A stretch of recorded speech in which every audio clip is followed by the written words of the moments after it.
ENCLAPSലേക്കുള്ള വഴി ഇനി തനിയെ തുറക്കാം. Subscribe to the Enclaps channel. Ring the bell button and open success. It's that easy. Hi. Today we are going to study about the Second World War.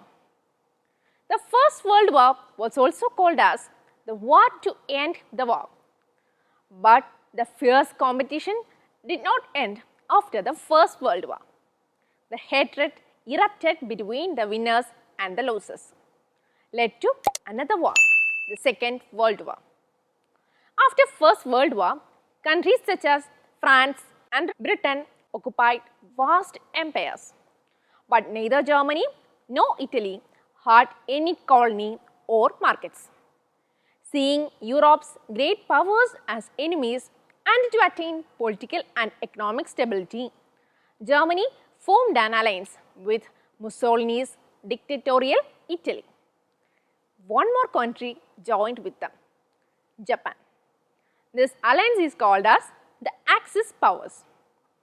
As a counter to this alliance, Britain, France and China formed an alliance, namely Allied powers. They are also called as anti-fascist alliance. Though Russia sided with Allies in the First World War, later Allied powers opposed Russia's socialist ideals.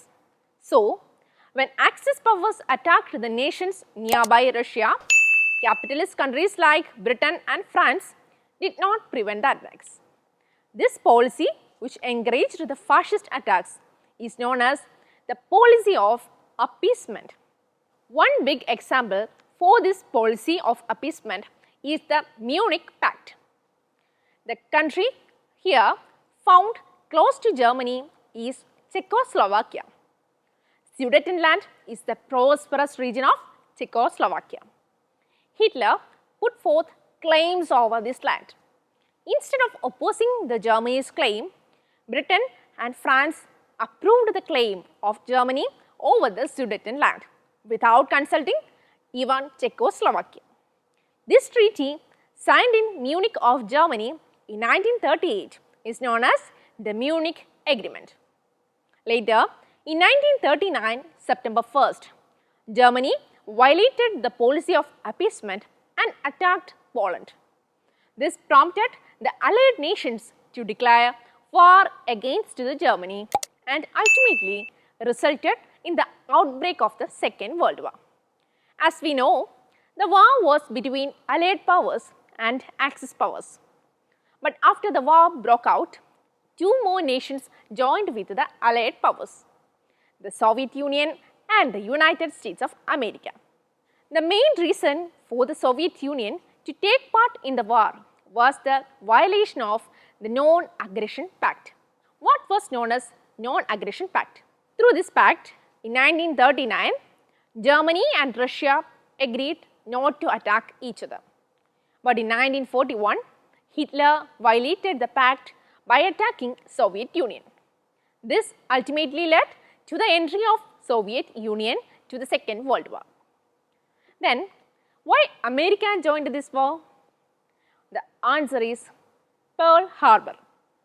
Here is Pearl Harbor. Pearl Harbor was the naval base of America in the Pacific Ocean. In 1941, Japan attacked Pearl Harbor. This ultimately led to the entry of America to the Second World War. At the end of the war, Italy and Germany could not withstand and surrendered immediately. Mussolini was killed by the local partisans. Hitler committed suicide. One more Axis powers is ready to surrender, right? Yes, Japan. Japan was defeated by America. That was through the most gruesome attack in the world have ever seen. America dropped 2 atom bombs in Japan, one in Hiroshima. In 1945, August 6, America dropped an atom bomb which is nicknamed as Little Boy. In 1945, August 9, another atom bomb was dropped in Nagasaki of Japan. That bomb was nicknamed as Fat Man. That was the revenge of America against the Pearl Harbor attack. Thus, Japan also surrendered. So now, let's look at the consequences of the Second World War. over 10 million people died. Economic system of European countries was again destroyed. European dominance in world diminished. Freedom movements in Asia and Africa intensified. America and Soviet Union emerged as global power. In a bid to preserve and maintain world peace, the United Nations Organization was formed. So, what is the United Nations Organization? In 1945, October 24, the United Nations Organization was formed with New York as its headquarters to save the succeeding generations from the scourge of war, to protect international treaties and laws, to foster social and economic development of countries. Hope you understood how the war affects both innocents and culprits. See you later. 3 ലക്ഷത്തിലേറെ വരുന്ന ചോദ്യോത്തരങ്ങൾ ഏറ്റവും കുറഞ്ഞ ചിലവിൽ സ്വന്തമാക്കുവാൻ ഉടൻ തന്നെ download ചെയ്യൂ എൻക്ലാപ്സ് the learning app.